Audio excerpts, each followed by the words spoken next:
Yeah, I could open that. I didn't mean it. I've got a thing started. I'll just focus on that. This is a good game. Who cares about the upcoming? Doesn't matter. You open your door, tungsten. Why are you closing your door? Huh? You have issues? Yes.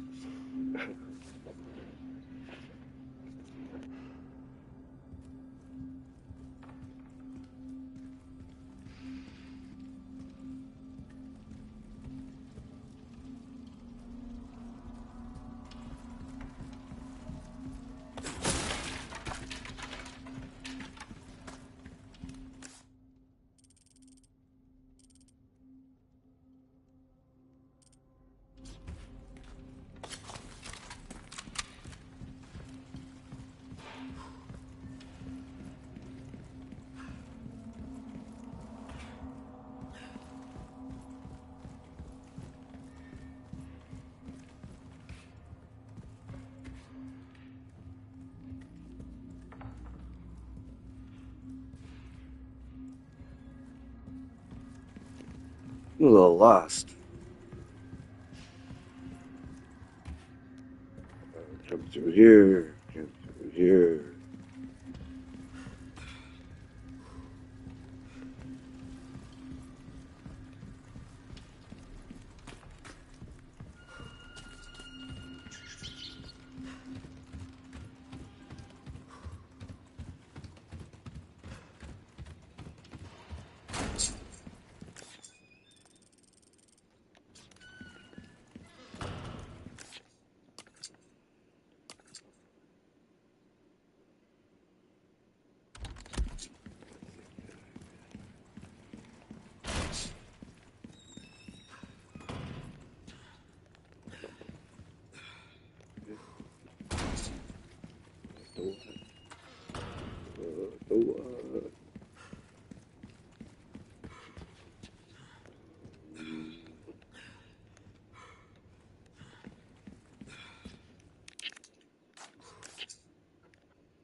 Take a look. Something's bound to catch your eye.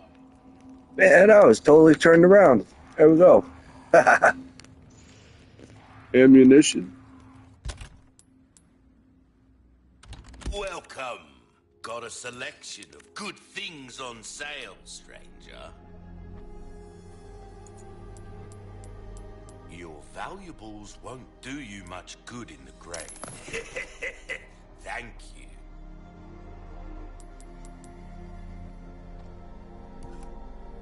That cash in your pocket, better to be over-prepared. Am I right? Stocking up while you can, wise choice.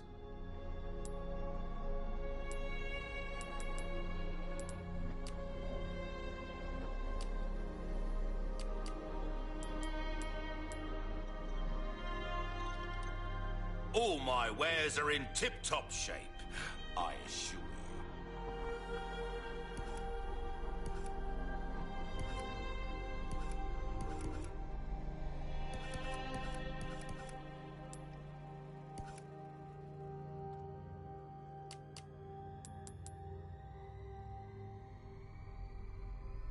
Ruby's all rubbish, it makes no difference. The price, well, that's our choice to make. I see you have an eye for things. Gun's not just about shooting, it's about reloading. You'll know what I'm talking about.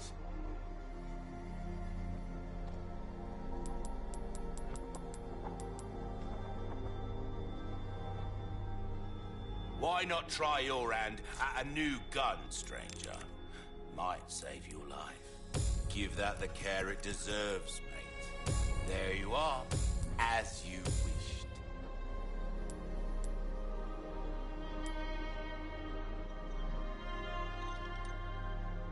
Anything else I can help you with? Come.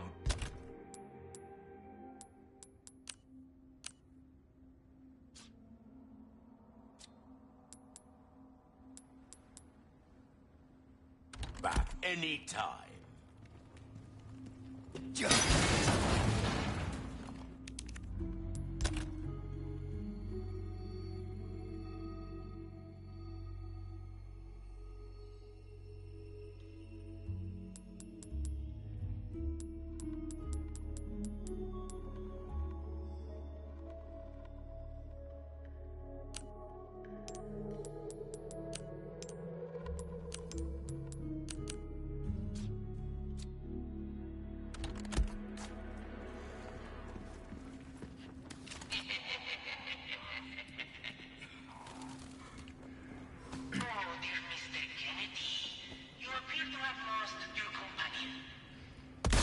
Meeting you once was enough.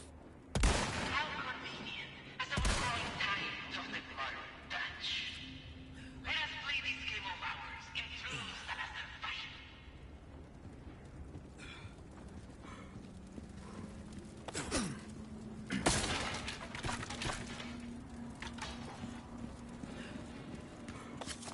Damn, it says castle on fire. Welcome. Well then, what can I do you for? Easy work. Forgot about Pleasant that. travels.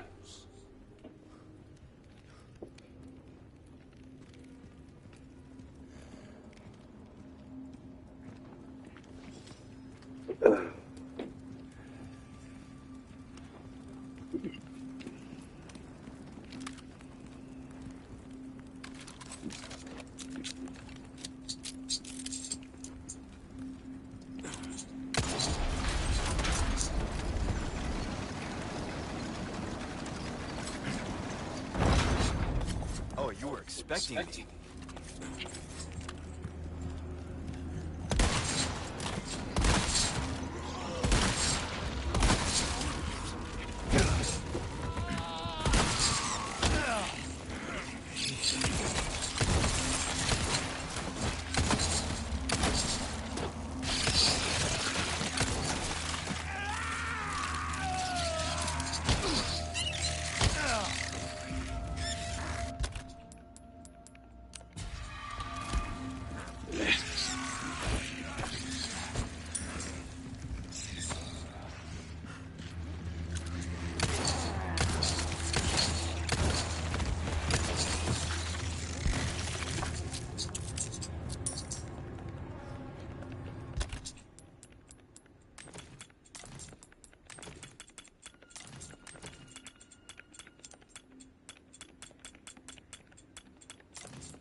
You mother.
Authorities are calling the man in that Nestcam video a suspect now for the very first time.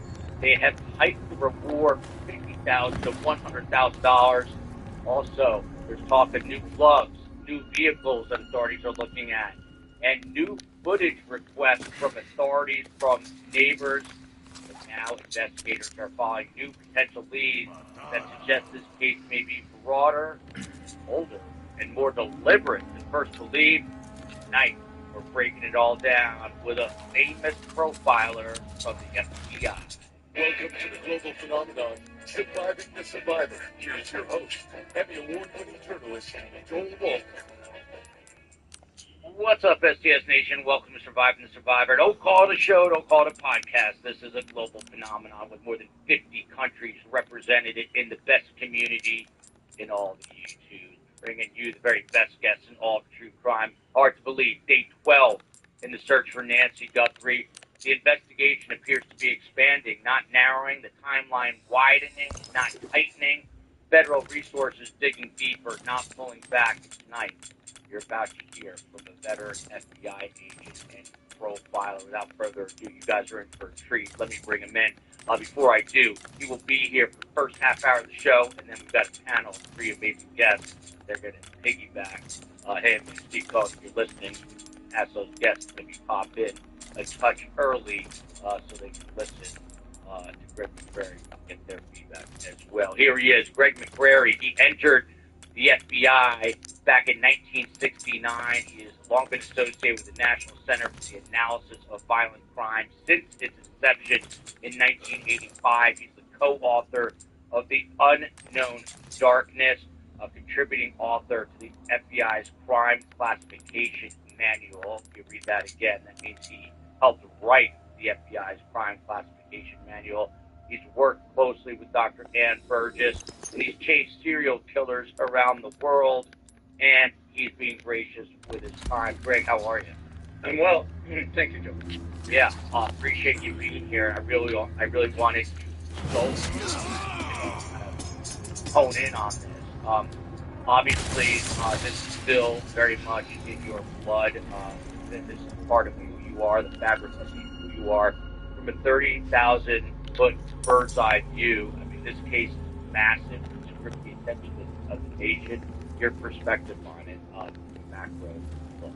Right. The big look, I think this certainly has every indicia of a victim-targeted crime.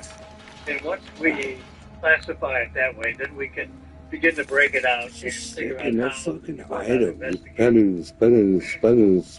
So we think of it Spinning. Yeah, but what do you just spend it on? Nothing. Once the pre-abduction, then the post-abduction. We kind of have an idea what happened during the abduction. We have the video and some stills and so forth. But investigatively, they're going to look at both of these areas. So we begin to see the pre-abduction interest taking off here, looking for cameras and data for days before, which they should be doing. In other words, this victim-targeted crime, the offender will have pre-selected the victim. Likely, we sort of probing the bounds, maybe physical, maybe driving by, getting a look at the house, doing recon that way. The other thing that we looking at is boundary probing to be any unsolicited emails, anything like that, any attempt to contact the victim and or her daughter, Savannah, the celebrity. Which could be an issue as far as the elevation of her risk for becoming the victim of a violent crime. Can't say for sure. But anyway, they'll be looking at pre-abduction, see if we can figure out what's going on in her behavior. And then more for your viewers out there is the post-abduction behavior, because anybody in that Tucson area, and I do think the guys are going to end up being from that general area.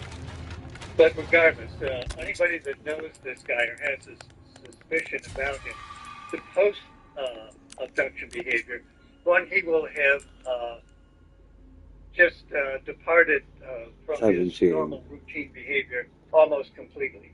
Once the abduction has taken place, this has totally consumed him.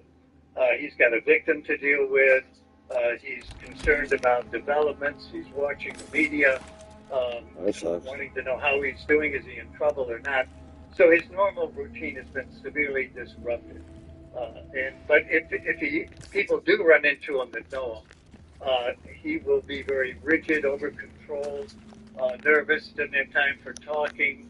The other thing to keep in mind, too, with that is that he may have done some pre-planning, knowing that he's going to be preoccupied immediately after the abduction, and may have told friends, "Oh, I'm taking a vacation for a few days. I'll be gone," or "I'm seeing take care of my sick aunt up in Des Moines," or some excuse like that. So anybody that, for example, might say, "Hey, I think that guy looks like this guy I know," but no, he's visiting his aunt in Des Moines, or he wasn't even in town when this happened. They need to get over that and call that lead in if they have it. So those are the two sort of areas of investigation: the pre-offense and then the post-abduction. Wow. I told you guys you're going to be in for a treat with Greg McCrary, and I'm not. It wasn't false advertising on my part. So I've got a bunch of follow-up questions. Sure. In terms of a targeted attack, who was a target here? Because Savannah Guthrie is obviously the super high-profile host of the Today Show. Was it her or the mother, do you think? And let me couple that, because we've had different opinions. Do you think this is a legit kidnapping or abduction?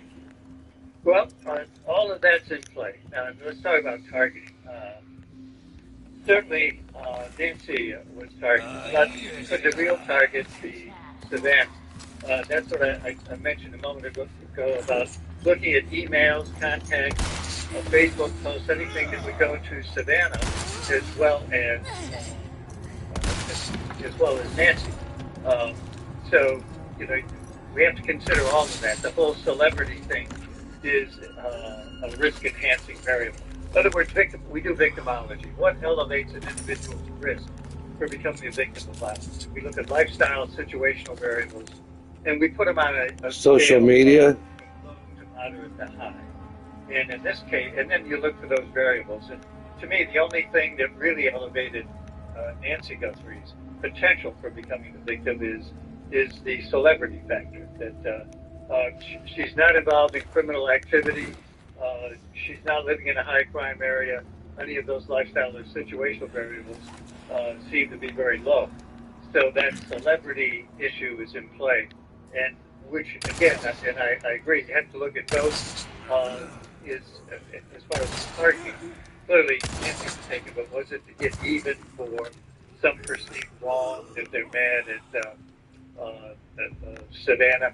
And for example, I mean, what they'd be looking for was, did she have some fan that went bad on her, began threatening her or saying bad things about her or something like that that may retaliate by doing something like this. So all of that is in play investigated. Yeah.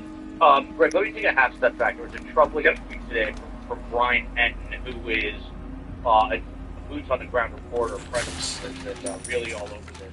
He spoke to some Boots on ground, it's a nightmare sound. But David, investigators currently working this case you gotta don't open know your eyes. who the lead investigative It's a entity is. nightmare. You don't even know who to go David, to. realize. If this is in fact true, Because life isn't fair. troubling is that There you go, got David. County, the Cry. feds came in, and they actually Good job, doing work, don't seem to know. Right. That's the problem. It's a nightmare. I mean, that should be Right. determined right off the go, before the investigation begins, or just as it lifts off. There should be a clear delineation of authority, who's in charge of what. You can break it down. Some people are going to handle one phase, somebody else Charge of another. what? Quite often, in cases like this, an agent with a local or county sheriff or local police or whatever, you work hand in hand to cover the same leads. Each agency brings a different resource, but hopefully that, I mean, if that's still the case, that's a problem. That would be for sure. Yeah, that's the issue they're saying. Well, now in terms of precedent, this case, I was thinking to myself, talking about this thing. You've got OJ and the Bronco chase, got the DC sniper. Recently, you've got Brian Koberger. But this, Who's Greg, next? the news cycle is a nanosecond. No attention, and this is day 12. Unbelievable scrutiny. Where do you rank this case? Why? Shut up. Yeah, that's interesting. I think it may have as much to do with the celebrity factor as anything else. I mean, if an anonymous 80-year-old or 83-year-old abducted or murdered or something, I mean, it's going to get some local news, but probably not this sort of national news. But I think the fact that people were aware that Savannah's a big celebrity, she had her mother on, people are familiar with that. I think that's one of the things that will light a case up. Yeah, so let me just take, again, a half step back here. There's a lot going on once again tonight, everyone. We're going to break it down together. Greg has to go at 7:30, 8 minutes away. The other guests. But it's fascinating. You guys are really starting to become like a giant pain in my ass. It's just the way you talk about it. He's not going to have time to talk, rigid. But anyone who's watching, he's on there for someone who's off. I mean, just sticking to that point, Greg, give us a little more texture. What someone who is taking part in this time, and also, do you think there's more than one person? So there's a person or person. Give us a little more texture about how they were. It would be, I would say, unlikely to be more than two. You can't rule out that kind of thing. It may be one person, but it'd be highly unlikely. Why is that? Why not fix this? Because you can't get that many people to think this is a good idea. It's just difficult to get people to buy into this. So you might get a couple of people. And generally, in that case, you've got the dominant defender and then kind of a follower to a person that's going to, if that's the case. But again, we can't rule that out. But I can make out with you right now. If there are two offenders, well, they would have totally departed from their normal routine, whatever that may be. I mean, if they went to work, they're not going to work. Went to the coffee shop, they're not at the coffee shop anymore. If you do see them around, like I say, they're going to be preoccupied, a bit paranoid, don't have time to talk. Like I say, rigid, a little over control. And, they get a lot going on. So this whole thing is new to them at this point. So those are things to look for. If you have a suspect in mind, if all that begins to line up, then absolutely you need to call. Now, this is difficult to ask. We had a homicide detective on Phil Ramos in your gut. Still with us? Each day makes it more problematic. She has medications. Without any indication. I certainly not a doctor who gets medical conditions. And all of that. So in the stress that none of that is good. Predicting a worst case scenario, but each day that goes by is more problematic. So it's just a reality. And we kind of discussed it, but yet gone around it, not directly. So, what do you think? Have you given thought to motive here? The famous three-letter word "why"? Why would someone do this? Is it, it doesn't appear that it's just, money. Yeah, that's sexual motive, I would hope. Doesn't appear, if it's financially motivated, generally there's just they keep hitting you for the money. They keep negotiating. The last major kidnapping case I worked was Sidney Riso. He was the president of Exxon International. He was held. They were demanding $18.5 million. This was one of the longest kidnappings that went on. It went on 51 days, and there were negotiations kind of on and off through the entire 51 days. We eventually identified them. It was a husband and wife, captured, convicted them. But unfortunately, Mr. Riso was shot during the initial abduction. He succumbed to those wounds, and we recovered his body down in the Pine Barrens area in southern New Jersey. So the financial crime, I think we'd be hearing. They really don't have. So that's an issue too. So again, we can't get too narrow and focused. In the motive, we have to keep a wide, open aperture to think about those. And again, it could come back to this celebrity thing. I don't want to beat that too much, but is this more of a stalker type personality that, for some psychopathological reason, has engaged in this, and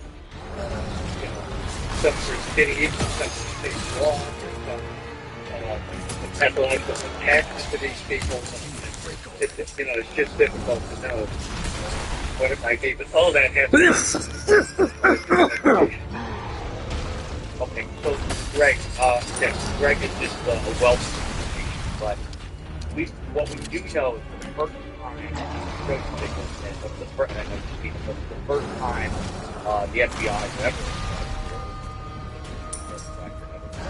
they are calling this person in front of the so-called suspect. They had a height analysis done. They say now that he is a male, approximately 5'9", 10 inches tall, with his average build. In their video, he's wearing a black 25-liter low-star trail hiker backpack. And as you can see here from the FBI Phoenix, they are upping the reward to $100,000. The problem is, Greg, how many males, approximately 5'9" to 5'10", live in Tucson, let alone, sending out the Phoenix? What do you do with this information? Why do these people leave them at this stage? Yes. Yeah, I think they're just trying to put everything out there, keep the public's attention. Certainly, ramping up, doubling the reward will get some people's attention. But right, this is a generic sort of 5'9", 5'10". My sense of that is that I think earlier we saw that there's a white tent around the doorway. They were probably doing a 3D scan, and that allows them to come up with height measurements more precisely. So the fact that temp was up and then they come out with height measurements to me indicates they probably were doing some 3D scanning in there to be able to make that assessment more accurate. But again, you're right. I mean, 5'9", 5'10", average build, that's a lot of people in Tucson. That's why these behavioral things are important. And let me talk just a bit about the pre-abduction behavior. I mentioned, driving by and pacing and recon. But also, could have been, if it is more Get ready. celebrity focused, or in that case, would be someone who'd be kind of fixated or obsessed with the Guthrie. Good shot.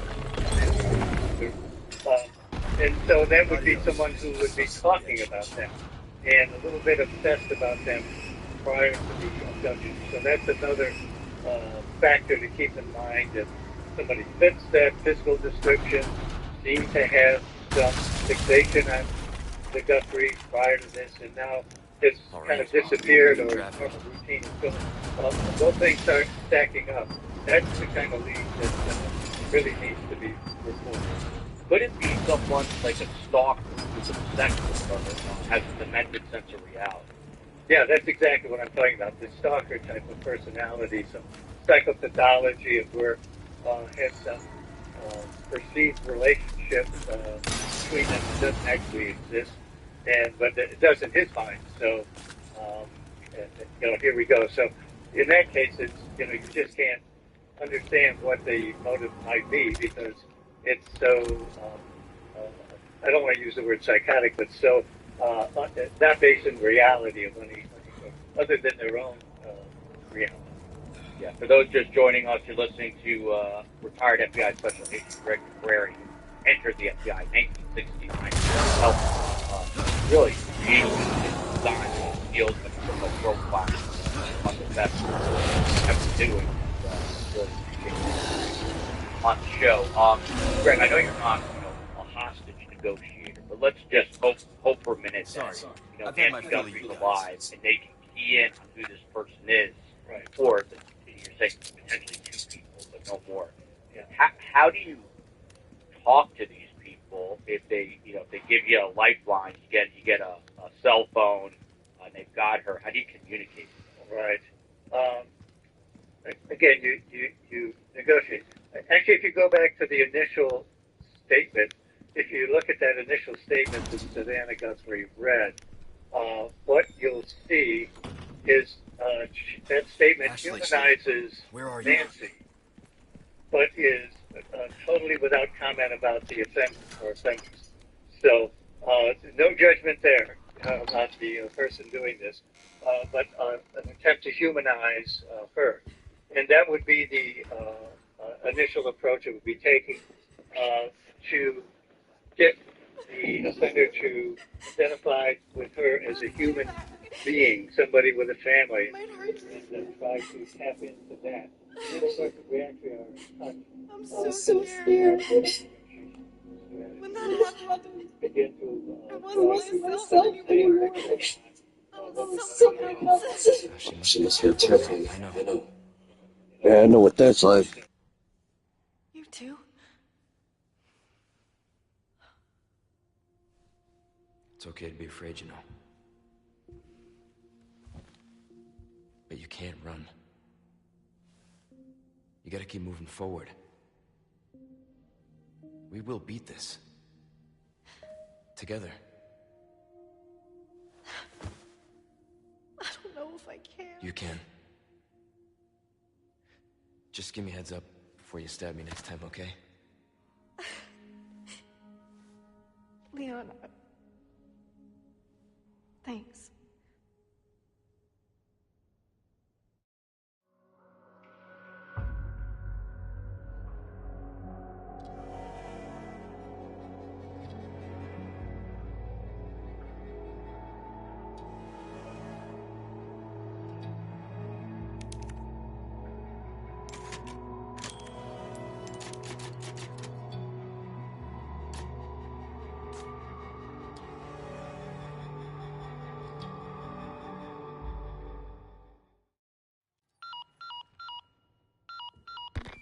Luis, where are you? Sorry, I screwed up. Come to my rescue, Prince Charming. I'll show you charming, pal.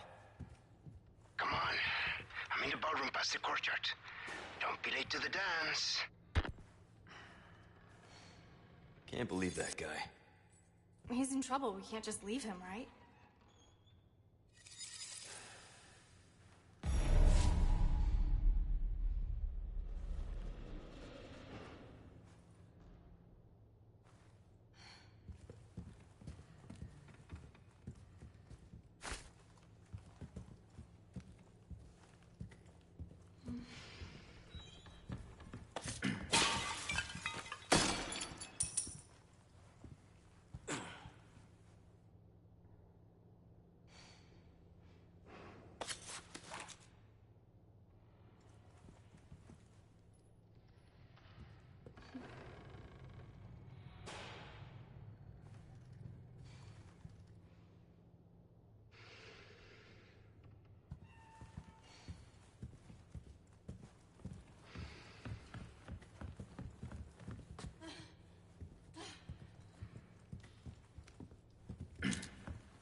wasn't a leash, people.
Ashley. Okay.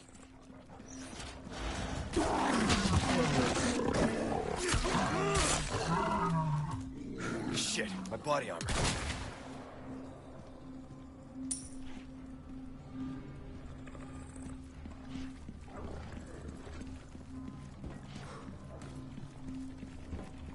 Be careful. Yeah.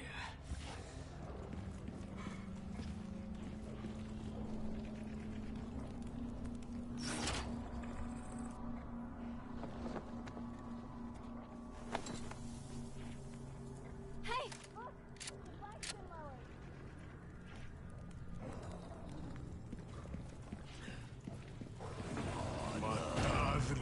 Los. Leon! They're here! Ashley, run!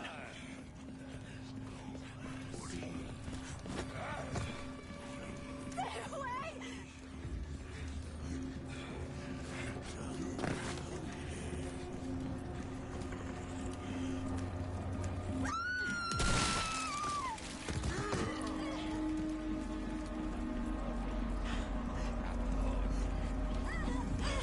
Help! Next.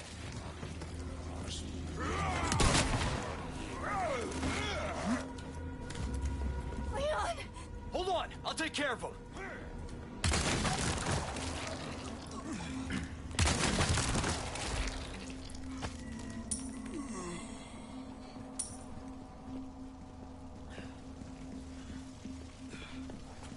You okay? Yeah, I'm fine. No good.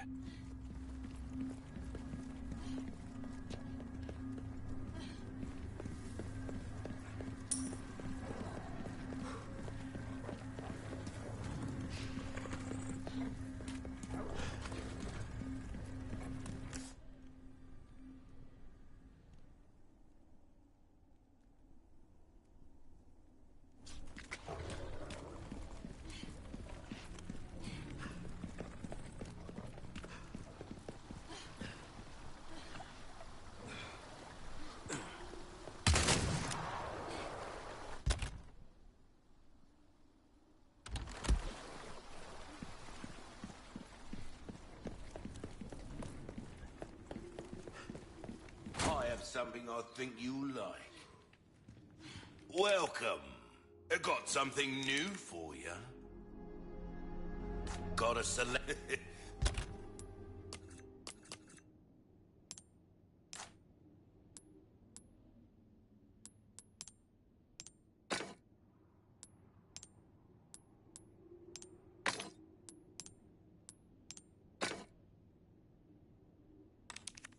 Hard times, mate.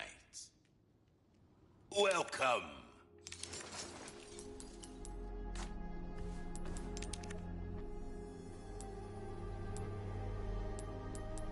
Ruby's all rubbish. It makes no difference. The price, well, that's our choice to make.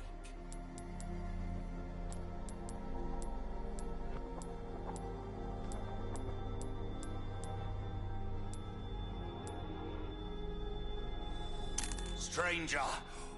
Ooh, I'll pay a pretty penny for that. That there's pretty big. Enough to get the job done, surely.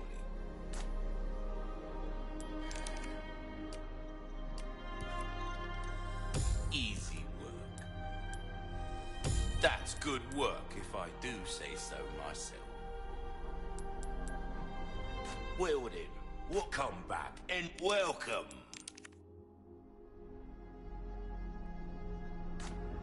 Next time, buy something, eh?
Anytime.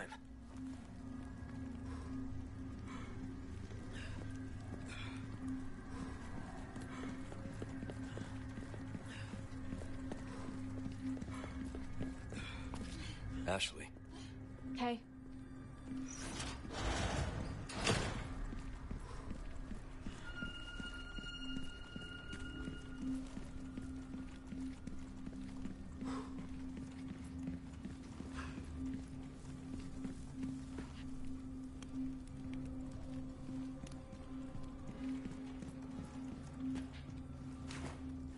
Where are you going?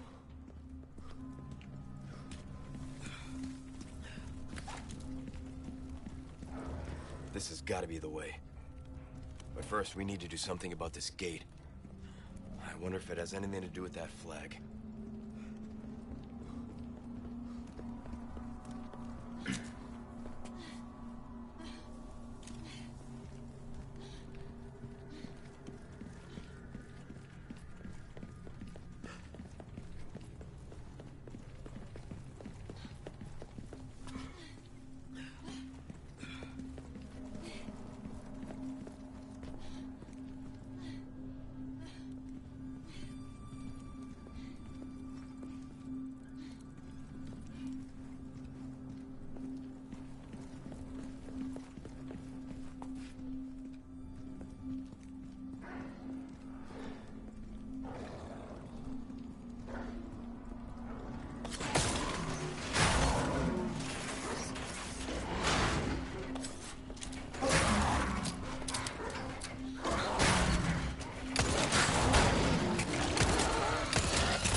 Are you okay?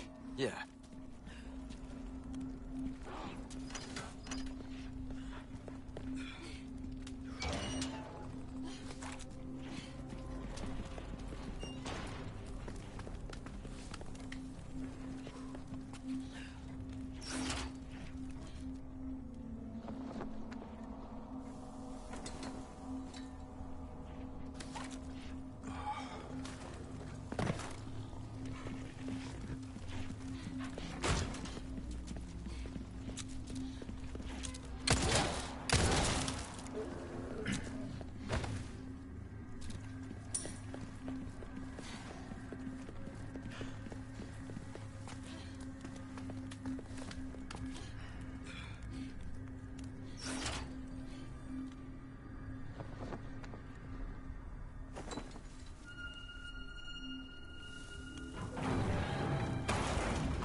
finally get out of this maze.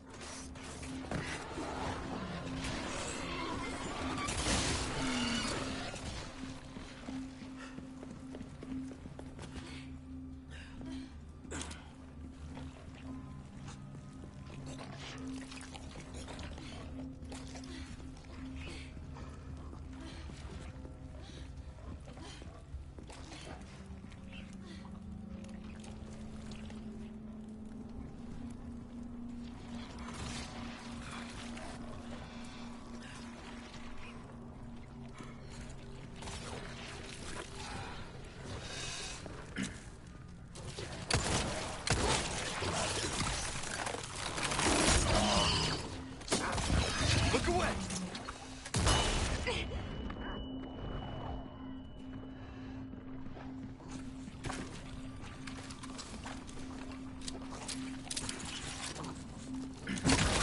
Ashley!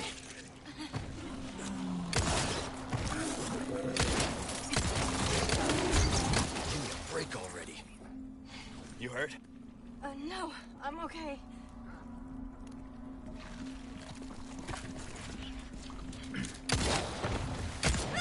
Ashley!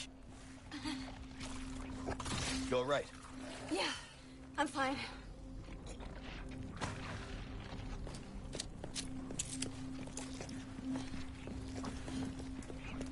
Give me space!